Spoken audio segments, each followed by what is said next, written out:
There's a guilty pleasure in reading about daring heists. But we only ever see them in the movies. Now, for the first time ever, you will witness a gang of real criminal masterminds attempting to pull off the perfect crime.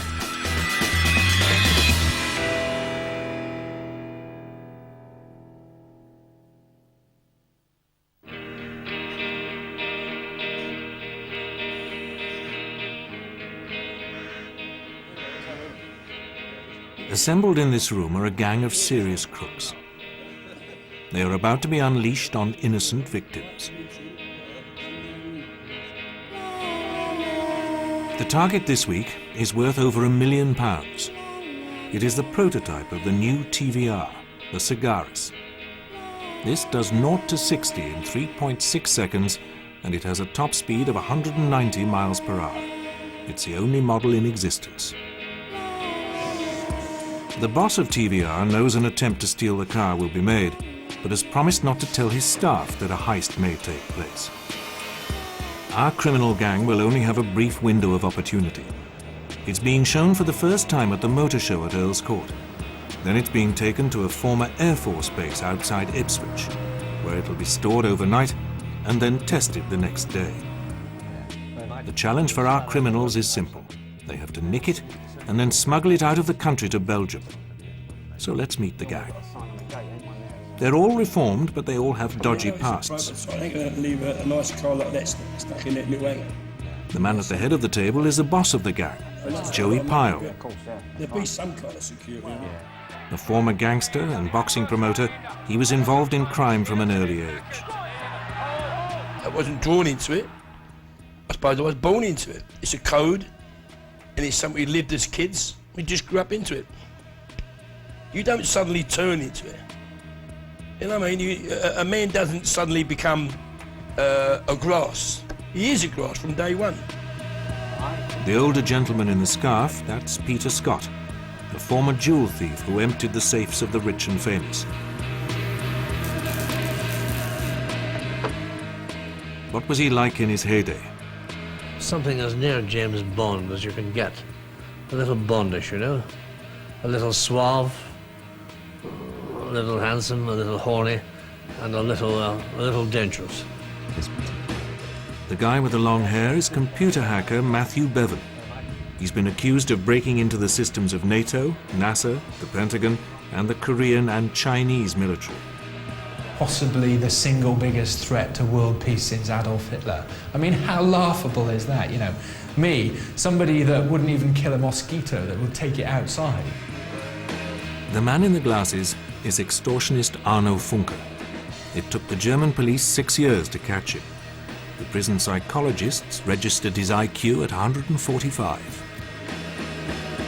I read many books. I read many books about neurologic problems, psychologic. For example, you see the light, you see the color, but that is not real, that is only in your mind. What I like to do is one straight line, get to the area. We get to the East End, And finally, we've got Terry Smith. He used to be an armed robber. Cash in transit was his speciality.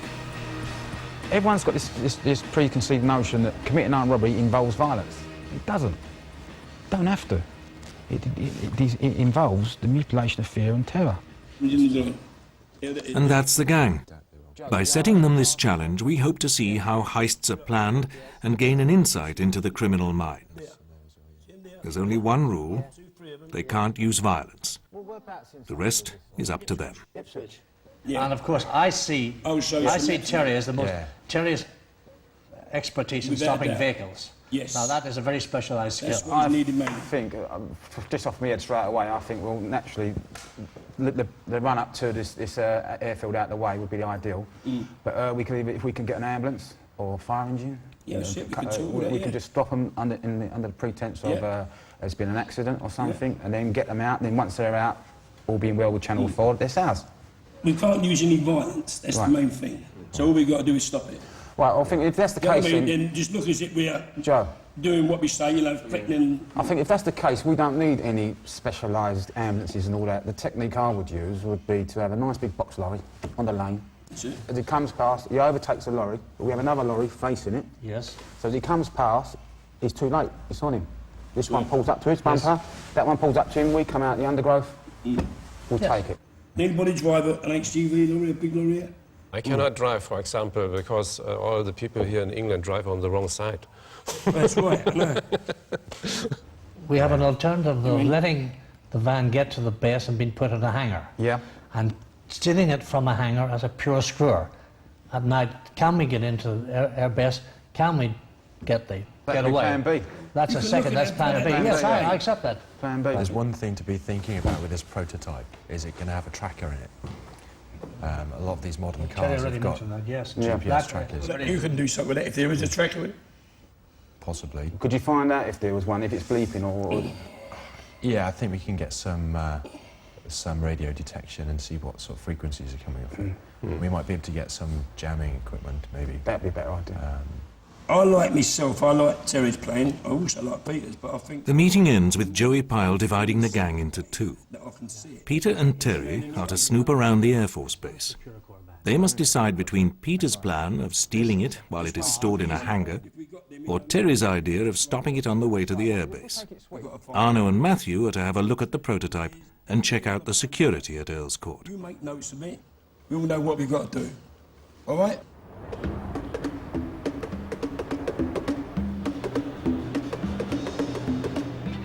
For the gang, the clock is ticking. In 4 days' time, the TVR will be launched here and then taken to the airbase. Matthew and Arno have come to see if it might be possible to snatch the car here. After a few hours looking around, they decide that the number of people milling about and the high level of security make attempting a heist too risky. But they take the opportunity to look for tracking devices on TVRs. And Arno manages to slip backstage to check out the prototype itself.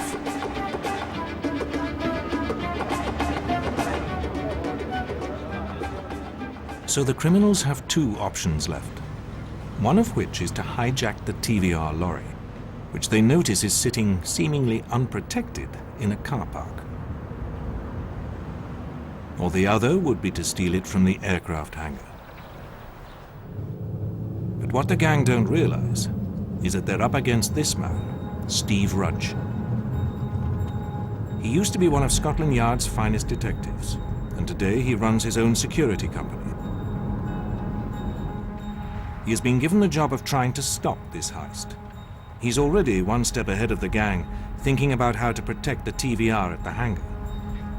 I think this door is absolutely useless. The hinges can be removed from the outside. The locking mechanism is on the outside.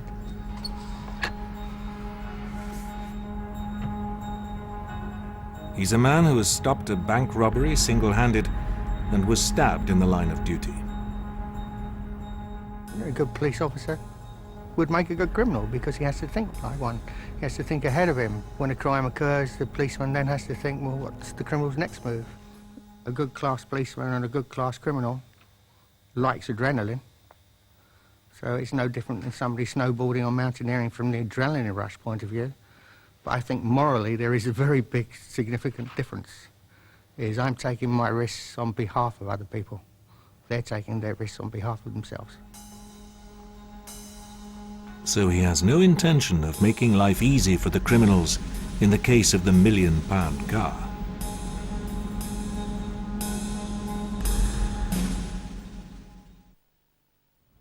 The TVR prototype, which the gang are trying to steal, is backstage at Earl's Court waiting to be launched.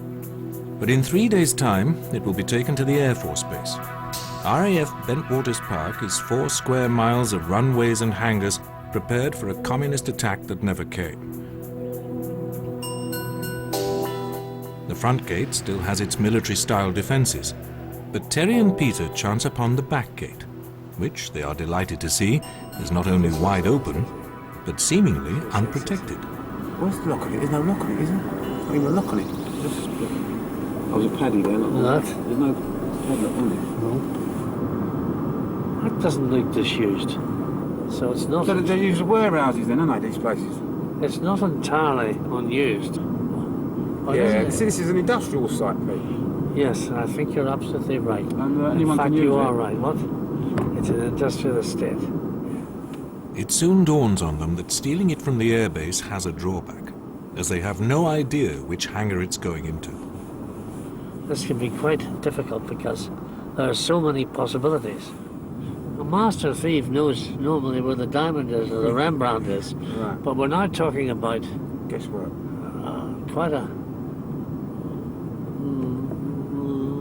large fucking area. Yeah. There's a plane in that one. This might be a private flying club here. Can we drive in there? When we drive in there? Yeah, go on, drive in. Yeah. Yeah. What I'm certain of, nobody pays any attention to anybody else. There doesn't appear to be any security aspect. But Peter is concerned about some other inhabitants of Bentwaters Park. Presumably these geese are here overnight. Yeah. They may well have a housing that they go into, but I can tell you that they are, without a doubt, the most effective burglar alarm you'll ever come up against. They go absolutely stock bonkers. If you're in a nice private country house and you're strolling around with a ladder, and I used to carry ladders in the most improbable places, the geese do go off alarming. I promise you. Yeah. Geese are. So you couldn't creep in there? We can't creep Couldn't have it in your mind. in. Someone come up there from over there. Is he feeding the geese? Looks like a ghost man. Is he going to lock the gate? No, he's not. No, he's switching the lights on. He's either having a piss or switching the lights on. Well, I suspect that light's about to go on.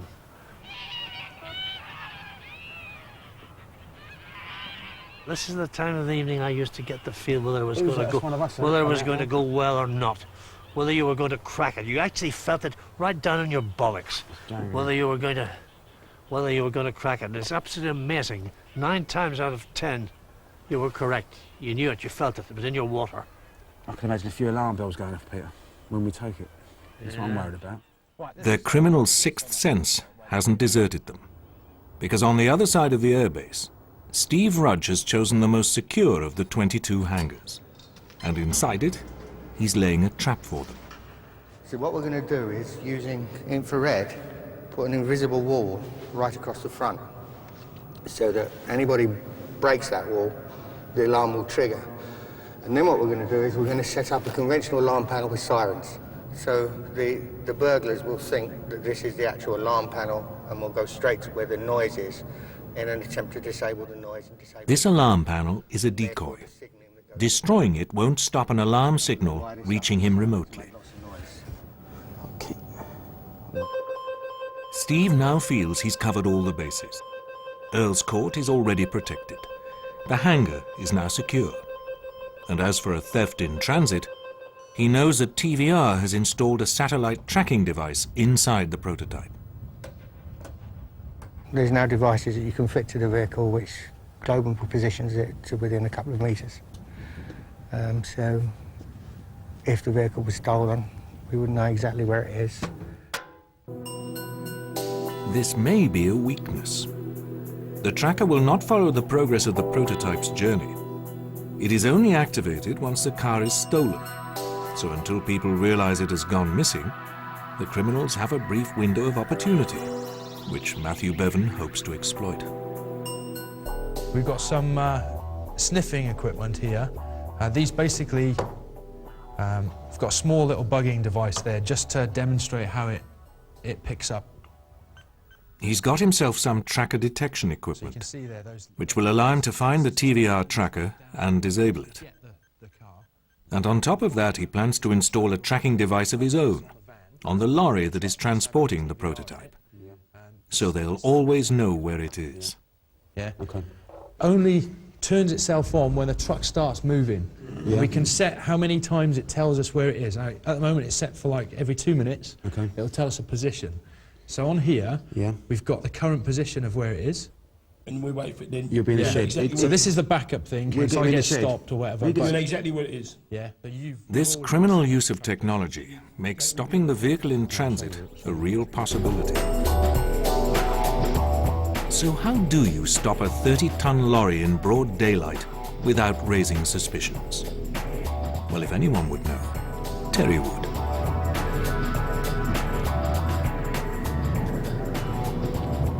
See, this is a nice country lane, but it means we'd have to have some sort of detour system so telling the driver to drive down here.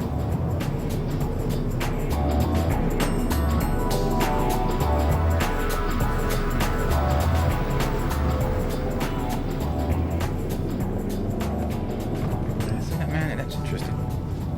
Walking along with his stop-go sign. Ideas? Working already. We could do that.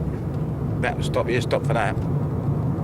That's a good idea. Because look, there is no one here. Nah, he's got nothing to just... It's one sign there saying roadworks or something, and he's got an hand in his hand saying stop and go.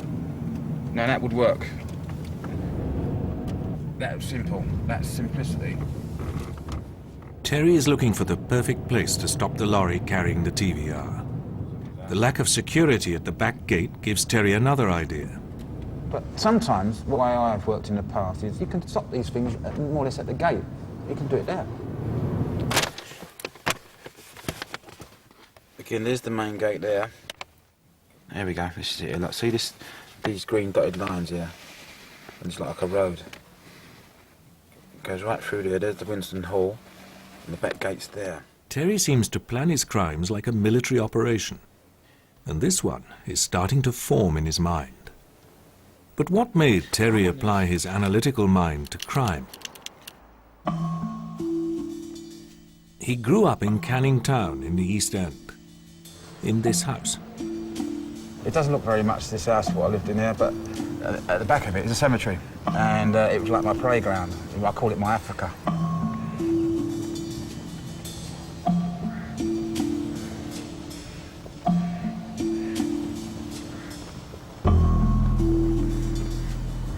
It was a fascinating place, an interesting place to play as a child, and it's a strange sort of playground. I used to read the gravestones about these people that have passed away sadly, and think where they are now, where are they now, where have they gone to, who were they, what lives did they lead. As a teenager, he was involved in petty crimes and robberies. In particular, he did thefts with a friend called Tommy Hole. When Tommy's dad found out what they were up to, he called them both in for a talking to. He sat us down and said, listen, before you go any further, this is really important. You know, you can't muck about, it's a serious business. You're not talking about, you're talking about going away to prison the rest of your life. He told us, you know, if you're going to commit robberies, why don't you, I know you're going to commit them, I might as well teach you the right way, because you're going to wind up in prison with a big long sentence, so I'm going to teach you the way to do it properly. And I was his best mate, young John's best mate, and I was also game, and because he knew he's both of us was running around committing these outrageous crimes, and so he taught us the best way to do it. And it was a good education from a criminal point of view. What I'll do is I'll ring you later. All right? Ta-ra, mate. Peter Scott, the gentleman thief, hasn't shown up for the next meeting, and the gang doesn't know why. But they decide to carry on without him. What a plan I've got, the idea I've got, which ties in with not using violence or threats of violence. If we can steer him somehow to the back gate, Okay, which is quiet, it's dead as a door now. I'd like to put our own security on the gate. Get an all hat with a sign on it, security, a telephone bill, and outside telephone bills. Work it so we can ring it from the inside. I have a barrier, like a red and white striped pole going across the road. And what we'll do, we're going to have someone who's going to be the guard. We'll let him pull up the lorry. We're going to have someone inside looking for a little while. As he gets to the driver, all right, mate, what are you doing here? The bell's going to ring. He's going to hold on 1 minute. He's going to walk to the shed, go to the shed, get the phone, so he sees the code, talking on the phone. Yes, yes. Looks at the lorry. Yes, OK, I'll get him for you. Puts the phone down, walks over to the driver. We've been expecting you, mate, but I think you're at the wrong gate. My boss is on the phone, he wants to talk to you. Tell you where you got to go. He gets out the cab, comes to the phone. We're masked up in there. As he walks in, come here, mate, you're ours. Once we get through that back gate, as you're saying, it's dead there? Yeah, it's dead. No one around? No one. Well, we've got all the time in the world to unload it. Yeah. This bit of role playing we've got to sort out now. Who's going to do what? Sometimes it must be. Yeah. Who's going well, I to think- play the guard? Who's going to be the guard? Who's I going to? think it's best if you, you know, he could be the guard. Arnold. I know. You wanna be a the guard guard? with a German accent? In the What US do Air you Force. guards like that? There's a million guards in security. They don't know. You think they're all English then? Well, it has- They got Irish accents, fucking It adds to the German, confusion, doesn't it? Yeah. No, you can talk English. Stop. No, that's it. No, all you got to do is all you want to do is walk up to the fella, right, and just say to him, just hold on a minute, and as you walk up to the phone will ring, and you'll go back to the telephone. Yeah. You know what I mean? And say, and you come back and say, your boss wants you on the phone. Yeah. You're at the wrong And he gate. comes out the thing, that's it, then it's us. Yeah. Then the boys will do the rest. See, Peter's the ideal man to play that part, He Yeah. likes the part, doesn't he? and he's like he looks. Well, I'll tell you what, if Peter's not well, I can only think that he's not here because he's ill. Yeah. But if he's ill, 3 more days, then we'll have to bring someone else in. Yeah, we'll have to. Right? Someone else to have Our to take face that can't part go as up on the... that- As on the that gate. I've got a pal of mine, Mitch, he would do that if we wanted to. Be a security guard. Yeah. He's a big guy, you know what I mean? Yeah, I've seen He Mitch. could do looks that. the part, doesn't he? This is Mitch, Joey Pyle's godson. He's happy to play the part of the security guard.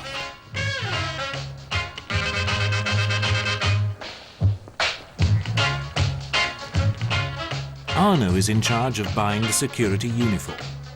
He's a past master of disguise. He knows that the right hat can create a good impression.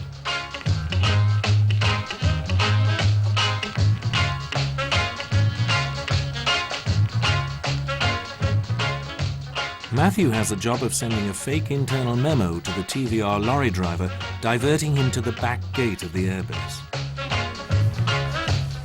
Terry is in charge of the props.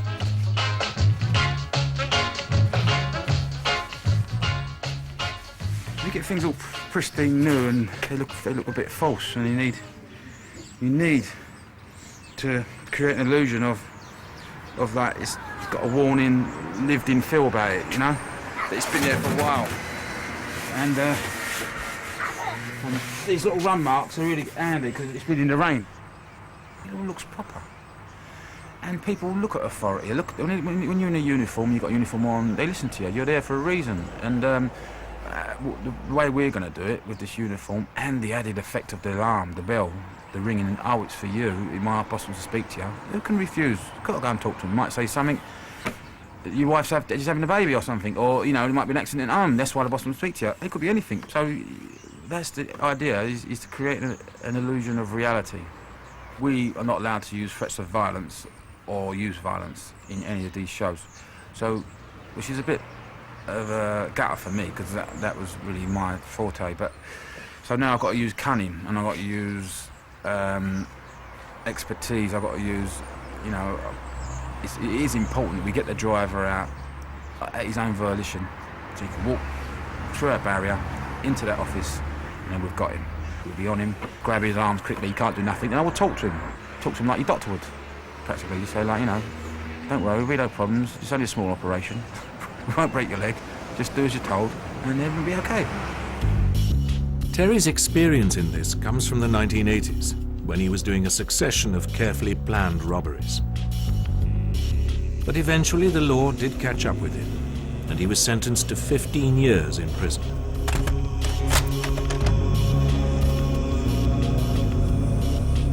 And as soon as I got the sentence, I was determined to escape. There's no way I'm going to spend 10 years in a piss hole like this. In 1984, when Terry was transferred between prisons, his friend Tommy and their gang rammed 2 BMWs into this security van.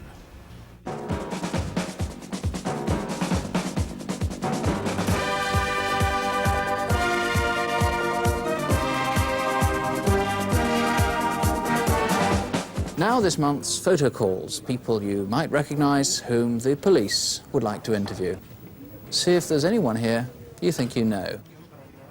First of all, have you seen either of these men? They made a dramatic escape from a prison van on Wednesday the 21st of November. These two may be dangerous and should not be approached.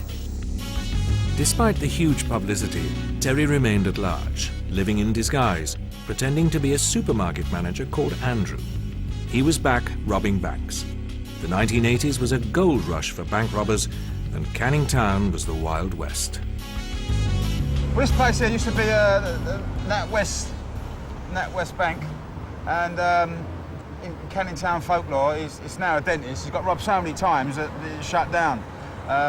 Obviously not by me, but as it went on, it seemed like a regular target for all the robbers in Canning Town or surrounding areas.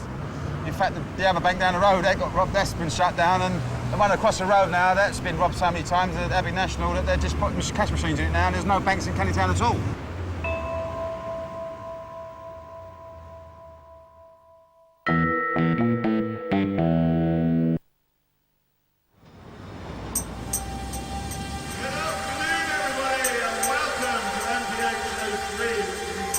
It's the final day of the motor show, and one of the main attractions is on display. No one realizes it is the target of a criminal plot. Tomorrow, it will be taken to the Air Force Base. 4-litre straight six angle on it. There is some speculation this will be the fastest car ever. As Arno keeps a lookout, Matthew plants his tracking device on the lorry.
The next day, the £1 million car is being loaded up for its journey. Meanwhile, at the airbase, Steve Rudge is making the final preparations. In reality, if he knew a heist was going to be attempted, he would stay with the prototype throughout its journey. But in this case, he agreed not to take any abnormal precautions. So he relies on the tracking device inside the TVR. After giving his hangar a last check, he leaves. He'll return when the TVR people tell him the prototype is there.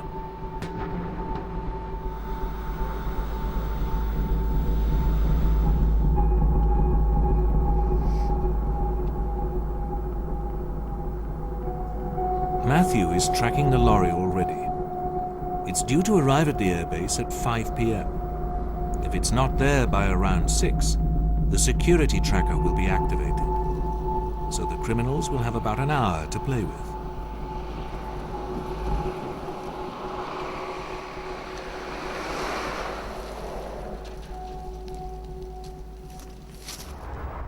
The gang brought their props in the back of their own lorry, and in a hotel outside Ipswich, Joey calls them together for a last meeting. The heist is now less than 2 hours away. What about with the props? Where did you put them? Well, the lorry's here. We've got a nice big lorry. It's, I've been and checked all the props. The bell's sweet. We've got the barrier. The barrier, it looks really well. What I've done, I've got your clipboard, yeah? Yeah. So when the lorry pulls up, you come up with the clipboard. I've got a pen for you, bit of paper on it. First thing you do, look at him, write his number plate down, yeah? Yeah. Then walk up to him and say to him, "What are you doing here, mate? I think you're at the wrong gate. I'm going to do the bell." As soon as you walk up, start talking, I'm going to put the bell on, yeah? Then you go, 1 minute. You come back to answer the phone. Go back to him. That's my governor. He wants to talk to you. You're at the wrong gate. Then when he gets to that, comes to the thing, we cop him. That's it, all over. Who's driving the lorry? Arnold's driving the lorry. He knows what he's got to do. We ain't got long to wait now. We better get going. Yeah. I'll see you back at the slaughter. Okay then. Right, John. Right, Mitch. Right, before we go. Right, strength and honour. Strength and honour. Let's go.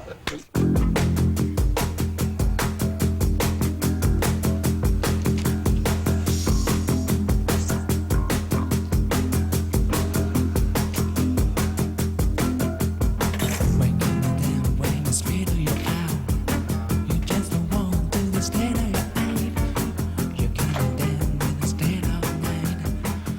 Mitch's normal day job is being a minder. He's looked after rock bands, including Black Grape and Oasis. Today, though, he's like an actor, preparing for a role. Like, I'm meant to be at that place. I'm meant to be working there. That's my little hut. I've got to be in there. I'm there for security. I'm there to check what's coming in and out. You're in control. You want to see the papers, check your number plate, write it down on a bit of paper clipboard. Tell him he's wanted on the phone, and as soon as I get him in the hut, he's mine.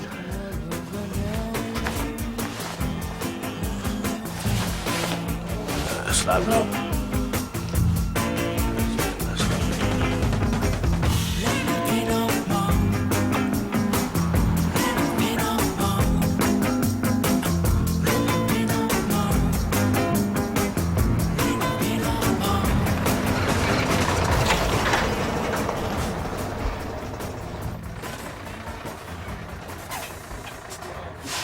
With Matthew tracking the lorry, they can leave the setting up to the very last minute.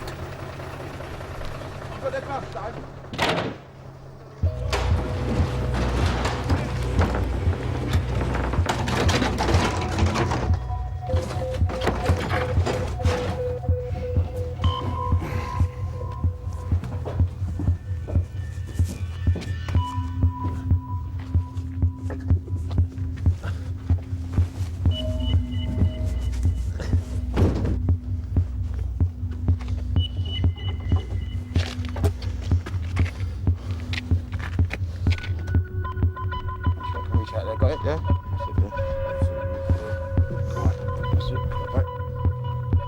Yeah, it's good. He's going to be there any minute now.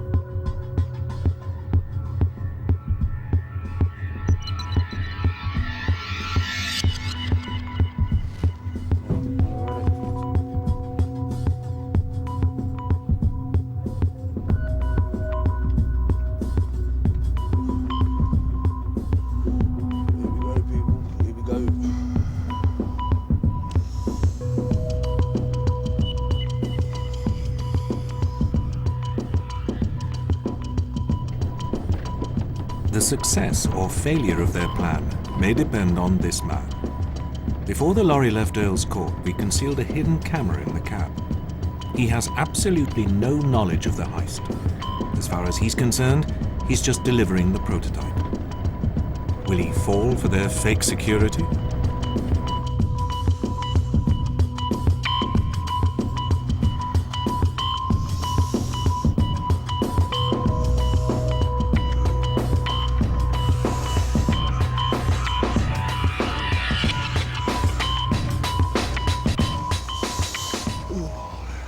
All right, mate. How you doing, mate? You all right? Not so bad yourself? That's been not so bad. You're all right. Sorry, mate. Oh, fucking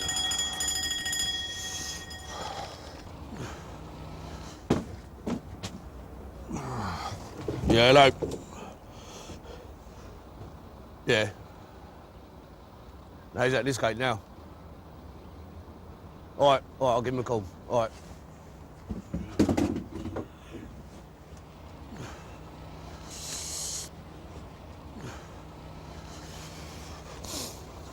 You're at the wrong gate, mate. Hey? You're at the wrong gate. Your governor's on the phone.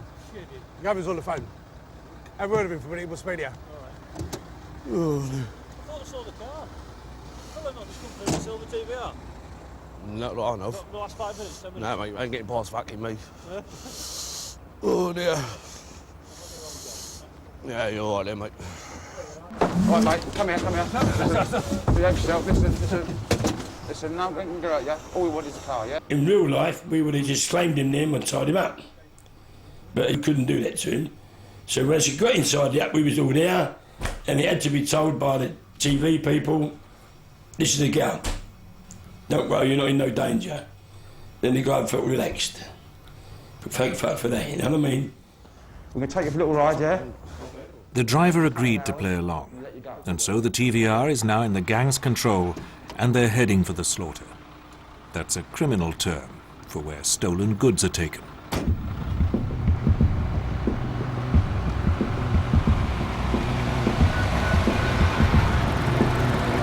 The job's not done yet. Soon the prototype's tracking device will be activated.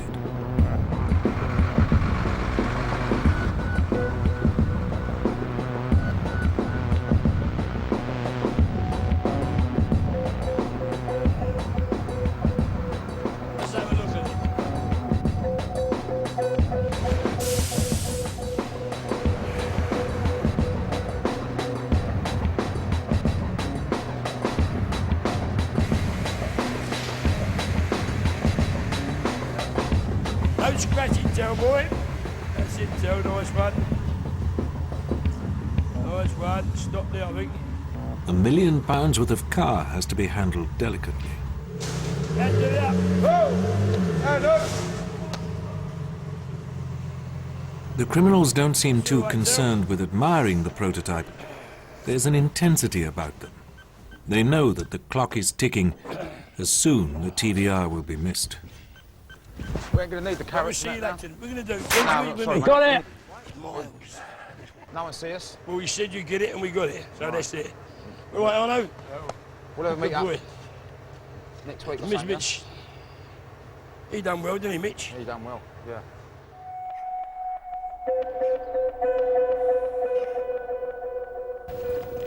There was little Steve Rudge could have done about the heist. The criminals targeted the lorry before it was delivered into his care.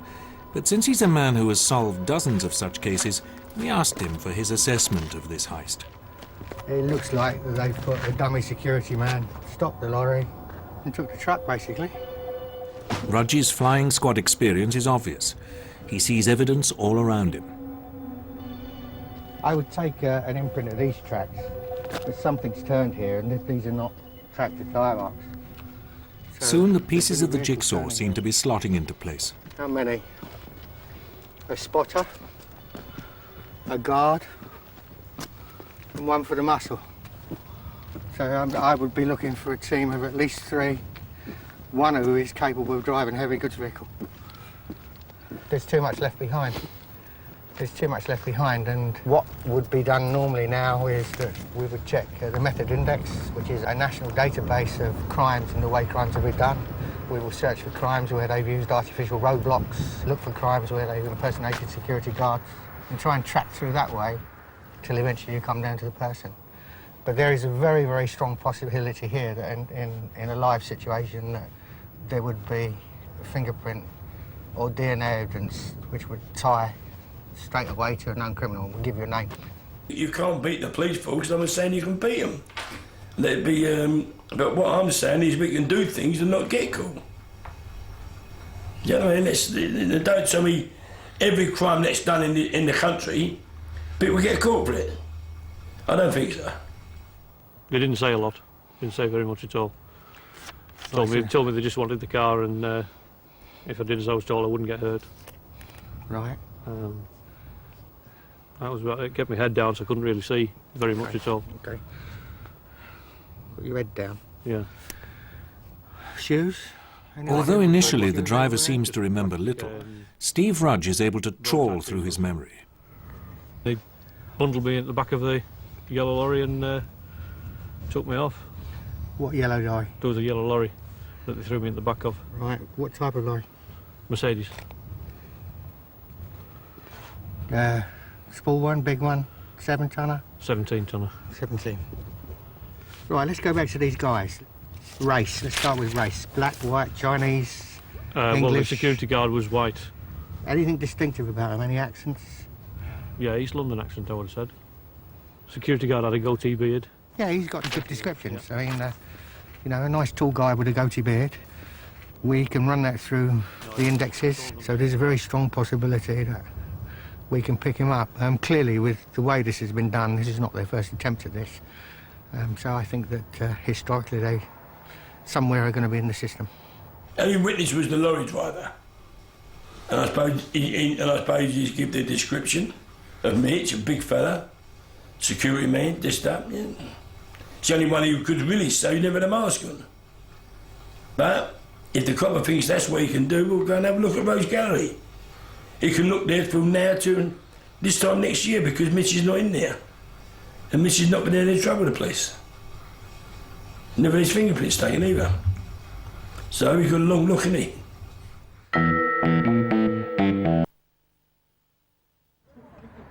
While Joey Pyle organises the logistics of smuggling the prototype to Belgium, at a pub in North London, the gang are still buzzing from the heist itself. Peter, though, missed the excitement. Last time you and I were out at the airport, I got a little bit... I thought I was a bit too old. I thought I was impeding the operation. And I was fairly satisfied you'd got it all together. And I knew that you were going to stop it and take it. We had to use our brains to steer him into our trap. like a spider. Which we did. We did, and we cracked it. So it's all about illusions, isn't it? Someone said to me once, now you see a door. When you see a door, you see it's always fortified. It's always toughened around the sides and linked, there's locks in it, there's alarms on it. But next to it is a wall. The wall is weaker than the door, but people can't see it that way. No. It's an illusion. The illusion is, don't attack this door, it's too strong for me. Sod the door, go through the wall. So right. I've done it a few times, right, and it works successful, so many times.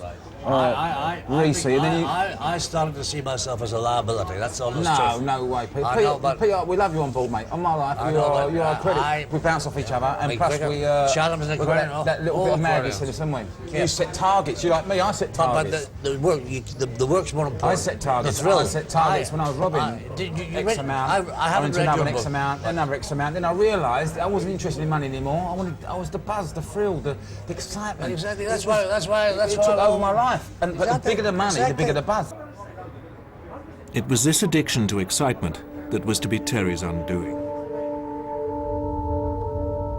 Escaping from a robbery on a motorbike at high speed, a have-a-go hero followed him and rammed him off his bike.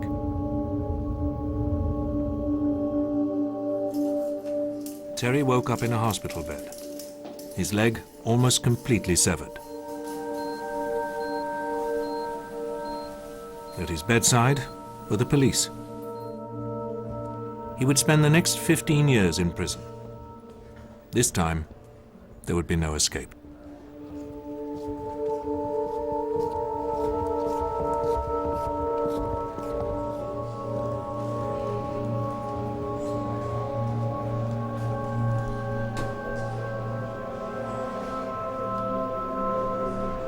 Anyone that says prison's easy is talking bollocks. Prison is a nightmare existence at any level. Every cell up and down the land, prisoners come out of their cells in the morning and the first thing they say is to their neighbours or across the road, good morning, how you doing? And it's like you're reassuring everyone everything's okay. Then 3 days later the fella would come up and go, Tell, I said hello to you the other day, why didn't you say, why didn't you acknowledge it? I've been thinking about it, is this ain't wrong? And you just completely forgot to say, acknowledge someone. There's nothing wrong, but he's sat in his cell 3 days thinking about it, thinking, this ain't wrong, I better, because then paranoia leads to, I'm feeling persecuted, is Terry got the hump with me? Oh, I better get a blade. He gets a blade, and if then he's got a blade, he might use it, prison can work some funny mind games on people.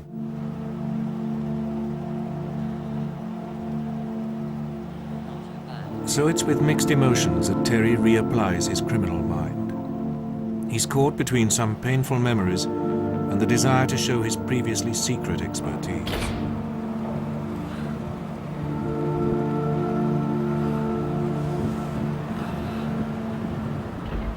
With the TVR in the back, the last challenge will be to get it through customs and over to Belgium.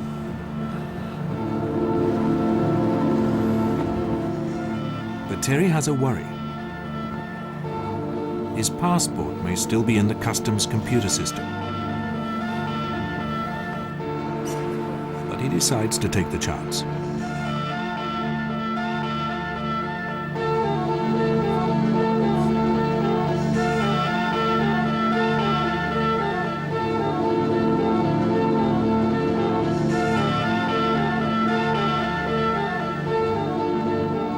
If customs do a random search, they will find a £1 million prototype in the back, and the game will be over.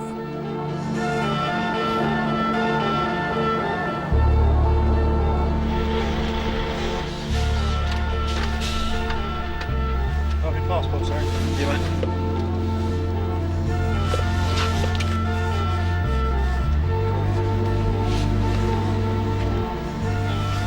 In real life, if the TVR had been stolen, all ports would be on high alert.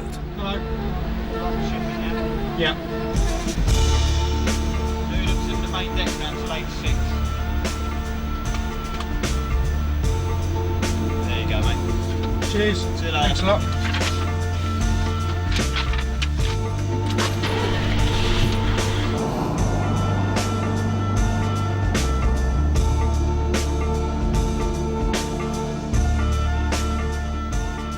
Safely through customs, the TVR is taken onto the ferry.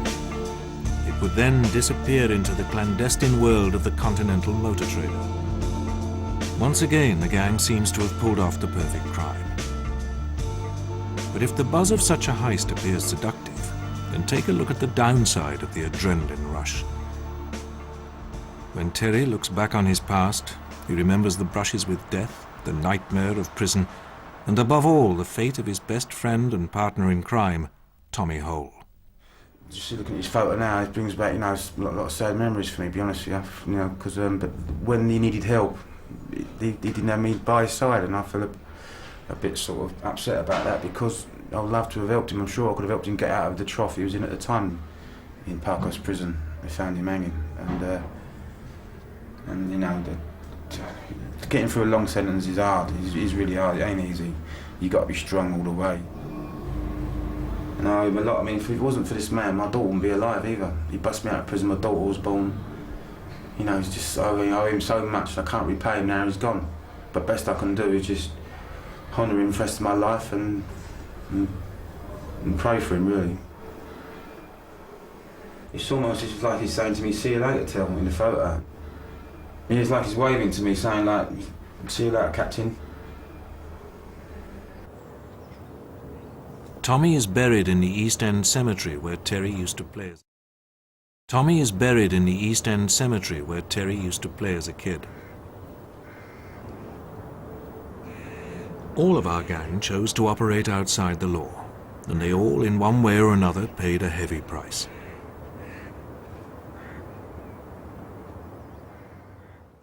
I'm not advising anybody to go and do the same thing as we did. So don't take it as an education. Saying, "Oh, we got away with it, now you can go and do it." No, I'm not saying that. This is entertainment. That's how we think of it.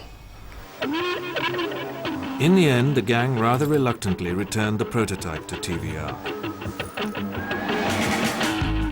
Steve Rudge has been employed by RAF Bentwaters Park to close the loopholes in their security. And as we said goodbye to Terry, there was a reminder of his past. With our camera team's cars parked outside his house, a police helicopter hovered above.